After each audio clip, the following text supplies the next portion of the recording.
Edward Pentin with the National Catholic Register, certainly an expert in this and someone who is local to Britain. Edward, thank you so much for joining us.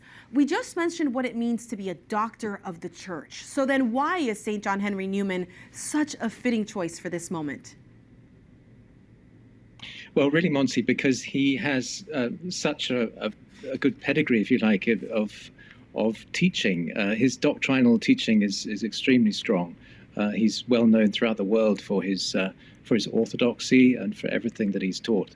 And this is really a recognition of that. And there's a great hope that through this proclamation of him becoming a doctor of the church, that teaching will spread further and wider, and more people will come into contact with it.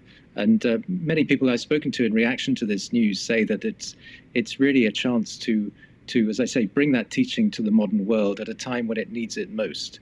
And they see this very much as a timely announcement.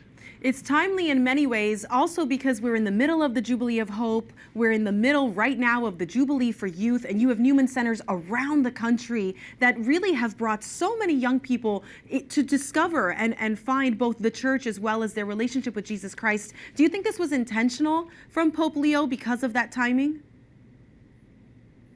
I'm not sure. I think this is something that has been expected. It was formally petitioned. Pope Francis has formally petitioned to do this last year, so it has been expected. Perhaps not quite so quickly. So yes, you could be right there, Monsi, that it could be something to do with the Jubilee year. It certainly does give hope. And I think there's a lot of hope to come from this. So yes, I think that is part of it. I do think, though, that St. John Henry Newman, as I say, is very relevant to these times, and I think it really coincides, this announcement, with what many feel is the sort of revival of the faith, certainly in England, but in Europe more generally as well. So I think that's all part of it as well.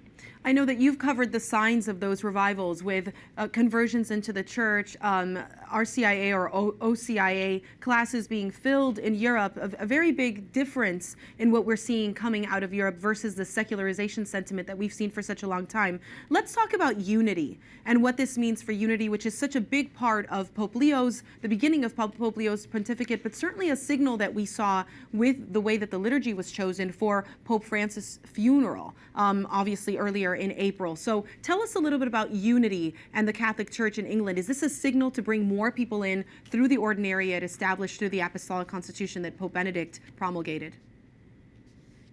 It could be, Monsi, yes. Certainly, it's interesting that Cardinal Vincent Nichols of Westminster pointed out in his statement today that some Anglican bishops have been pushing for this as well. So I think that's all very interesting that there is that sort of unity aspect.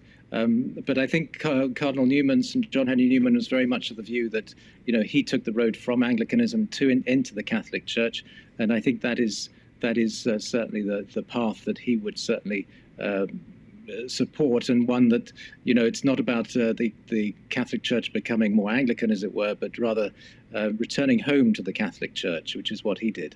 So I think in terms of unity, I think that's what he would be promoting.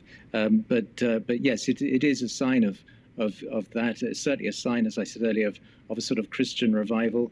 The revival hasn't just been in the Catholic Church either. There has been elements in the other Christian denominations as well. So it's across the board, and it does seem to time well with that. The revival seems to be the unifying factor for all. Thank you so much, Edward. Thank you, Monty.